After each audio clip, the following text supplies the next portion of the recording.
Welcome to Wichita Liberty TV with Bob Weeks.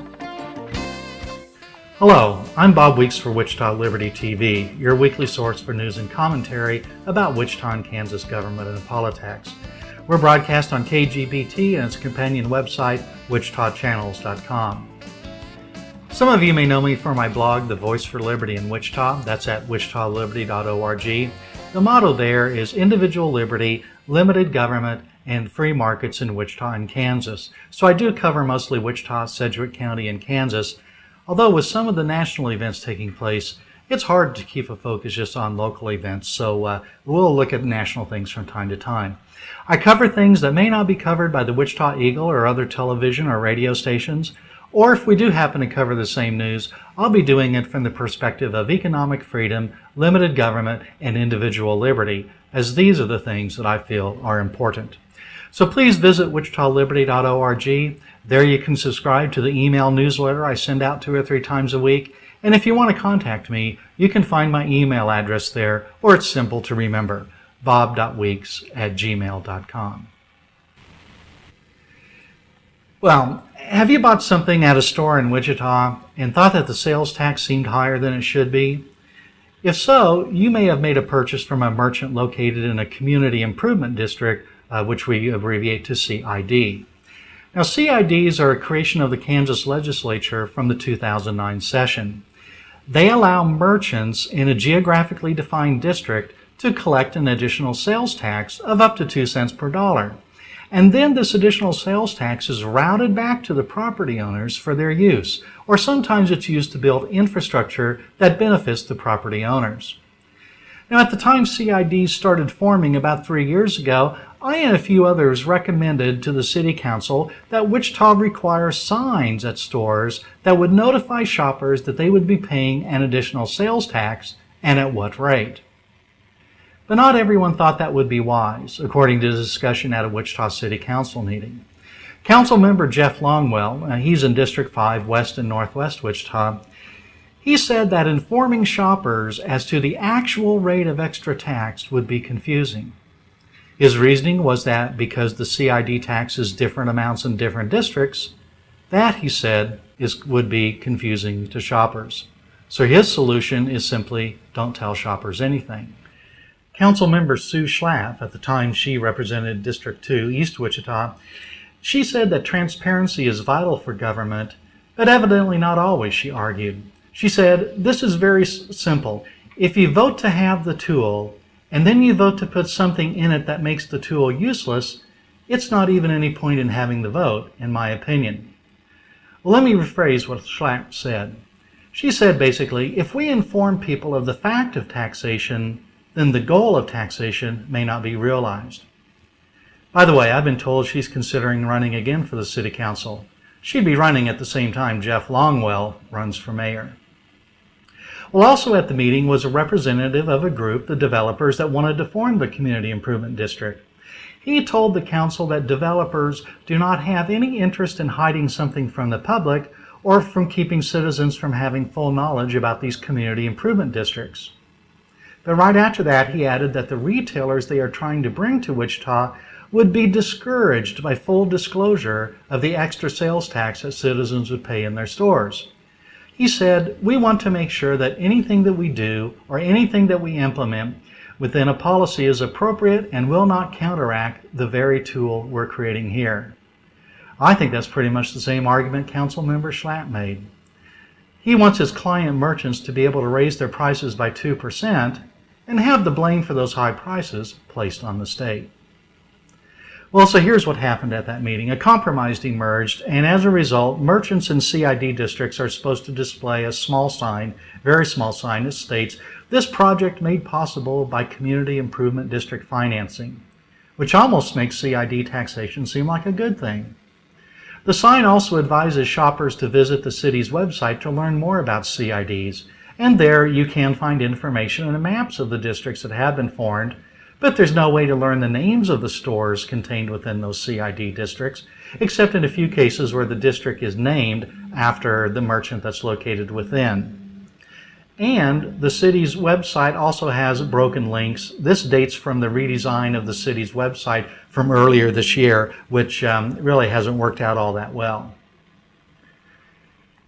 Well, I had a feeling that not all merchants in the CIDs were complying with this sign requirement. And traveling around the city, I found 2 instances of merchants not displaying the signs, both prominent hotels in downtown Wichita. One is the Drury Plaza Broadview Hotel, and the other is the Fairfield Inn at Waterwalk.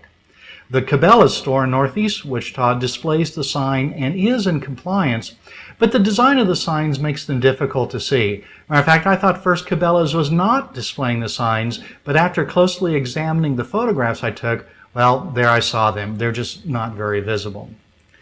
Now, the city's policy regarding these signs doesn't specify penalties for non-compliance, but says simply that continued failure to comply would result in non-payment of the CID tax proceeds. And I asked the city about the missing signs, and city staff said they'll investigate and take corrective action. So what's happened? Well, it's only been 2 weeks, but I did check after 2 weeks, and the 2 offending hotels, they've not displayed yet the simple sign that's required. You know, what's troubling is these 2 hotels received many millions in other forms of taxpayer-funded subsidy besides the CID tax. I think the least we can expect from them is that they will follow the city's policy and display the signs, even though the signs don't give shoppers the useful information they really need to know. We'll be back in a moment.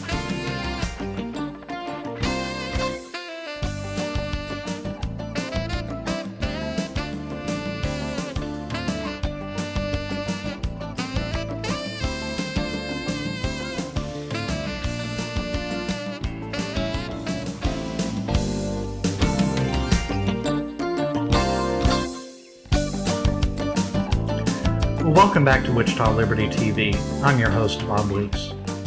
I'm sure you've seen that the city of Detroit has declared bankruptcy.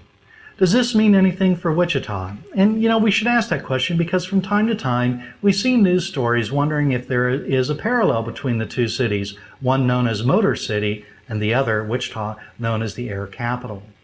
And the similarity of the 2 cities is the concentrated nature of their economies.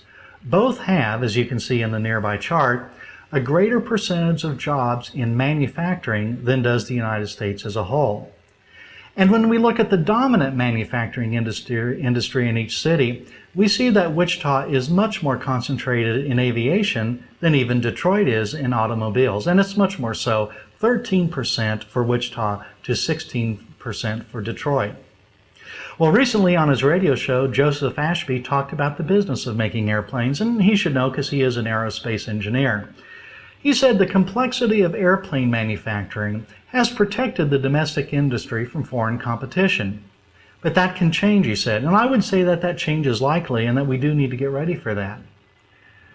Ashby also noted that our economic development programs heavily favor the aviation industry, which makes it more difficult for aspiring companies in other diverse industries to start and thrive.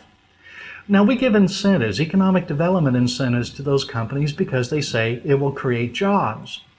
But the incentives have a cost besides the obvious and direct costs of the grants, tax abatements, or whatever it may be. But these costs are very difficult to see. In 2010, Alan Cobb wrote an editorial in the Wichita Eagle about Wichita and Detroit. He concluded this, that it's the classic example of the seen versus the unseen. We see the new factory Pontiac builds. We don't see the businesses that reduce their size, close, or just move. The irony, though, is that we still see the Pontiac factory after it is closed and boarded up. He also wrote, for each tax dollar given to the auto industry, one is taken away from entrepreneurs trying to create the next GM, Ford, Google, or Apple. Now, this may not be too bad for the first time or the second time, but over years and decades, the results can be significant. The next big thing will be created in a state with a better tax and regulatory climate. Well, recently the Sedgwick County Commission made a forgivable loan. That's really a grant of free money if the company is able to follow a couple of conditions. This forgivable loan was made to an aerospace company in Wichita that's expanding. Well, the city of Wichita is going to do the same thing, probably, and the state of Kansas made a contribution too. These actions, they've increased the cost of business for the firms that we need to diversify our economy, and it's made it more difficult for them to survive. Our economic development actions are serving to further increase our concentration in aviation. Now, it's a good thing that this company is expanding, no doubt about that, but the costs of business welfare, both directly and indirectly, are very harmful. Now, here's something else. Wichita has a lot of debt. Not the levels that Detroit had, thankfully, but our city's debt is just a little over $1 billion. But we have so much debt that we can't even borrow $29 million to build a new library downtown without swelling debt ratios over acceptable limits. Well, how does Wichita have so much debt? Here's just an example of how this can happen. Not long ago, the city spent $400,000 on a project to analyze aging fire stations with the goal of planning future projects. Now, fire stations are a long-lived capital asset. That's the type of asset that is commonly financed with long-term debt. That makes perfect sense. But the analysis to see if the spending is necessary and what type of spending is needed, that's current consumption and should not be paid for by issuing long-term debt. Yet the city paid for this study with borrowed funds, and they do things like that all the time. And then finally, a big problem that contributed to Detroit's problems is corruption. Now, Wichita is not Detroit when it comes to corruption, that's for sure, but we could be headed that way. We have serious problems like overpriced no-bid contracts, for the mayor's fishing buddy.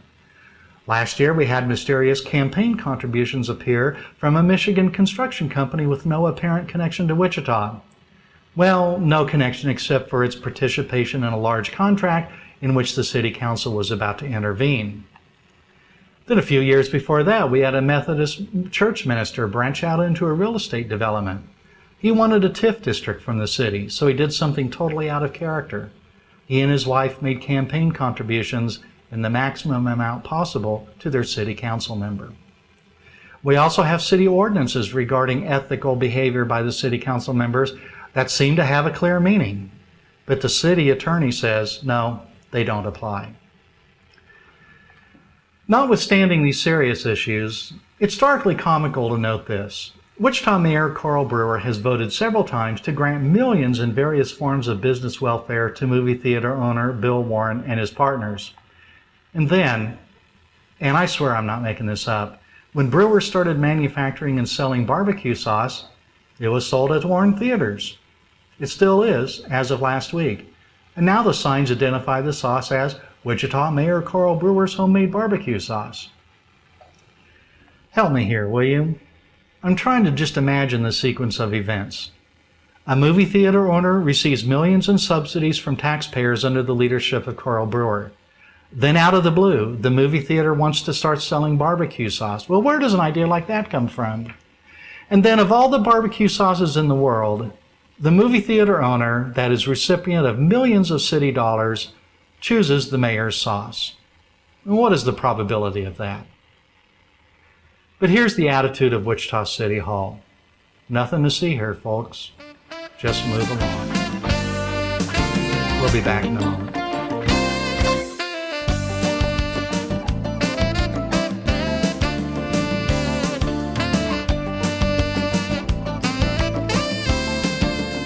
You're watching Wichita Liberty TV. Welcome back. I'm Bob Weeks. Hey, did you know that in Kansas, of all places, farms are threatened by people? Well, earlier this year at a meeting of the Sedgwick County Commission, Commissioner Tim Norton spoke in favor of the need for comprehensive government planning. Now, to support his position, he cited the commonly held belief that humans, especially with their desire for large suburban home lots, are depleting the stock of farmland to the point of being detrimental to agribusiness. Here's part of what Norton said in his remarks from the council bench.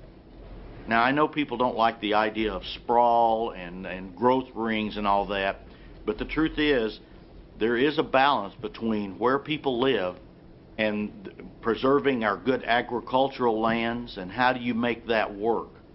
And that's being able to sustain part of our economy. Agribusiness is the third largest economic driver in our community, in our region.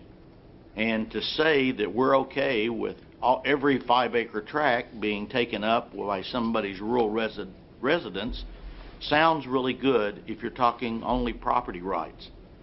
But if you're talking about preserving and sustaining agribusiness, you got to have land, and it's got to be set aside for that enterprise. Wow. Farms and ranches being driven out of existence by homeowners? Now that sounds like a serious problem that might threaten our food supply. But what are the facts of the matter? Well, first of all, there's an overabundance of farmland in America. As a matter of fact, there's so much farmland and farmers are so productive that we pay them billions of dollars each year to refrain from planting crops. We pay corn farmers billions in subsidies each year and then use their crops for motor fuel instead of for making fine Kentucky bourbon and taco shells, as I believe God intended. Or consider just Sedgwick County, as that is what Norton represents. Despite being the second most populous county in Kansas and home to its largest city and surrounding suburban communities, Sedgwick County ranks 4th amongst the 105 Kansas counties in the number of farms, 34th in farmland acres, 7th in total harvested cropland acres, 33rd in market value of harvested crops. Well, you get the picture. There's a lot of agricultural activity in Sedgwick County, all of this happening despite the allegedly harmful urban sprawl. And then there's something else that might ease Commissioner Norton's concern, if only he would believe in the power of free markets over government, and that is the price system. If we were truly running short of farmland, crop prices would rise and farmland would become more valuable. Fewer people would be willing to pay the price necessary to have that 5-acre suburban home lot. As a matter of fact, if crop prices were high enough, farmers would buy back those 5-acre lots and convert them from homes into farms. Or farmers might pay homeowners to rent their yards for planting crops or grazing livestock. In either case, markets, working through the price system, provide a solution that doesn't require politicians and bureaucrats. There are many other areas in which this is true, but government nevertheless insists on regulation and control. Let me end with a story told by economist Thomas Sowell that illustrates the power of markets and prices. He said, the last premier of the Soviet Union, Mikhail Gorbachev, is said to have asked British Prime Minister Margaret Thatcher this: how do you see to it that your people get food? And the answer was that she didn't. Prices did that. And the British people were better fed than those in the Soviet Union, even though the British have never grown enough food to feed themselves in more than a century. Prices, markets working through the price system, are signals that bring them food from other countries. Well, that's it for another episode of Wichita Liberty TV. I'm your host, Bob Weeks. We'll be back next week and hope to see you then.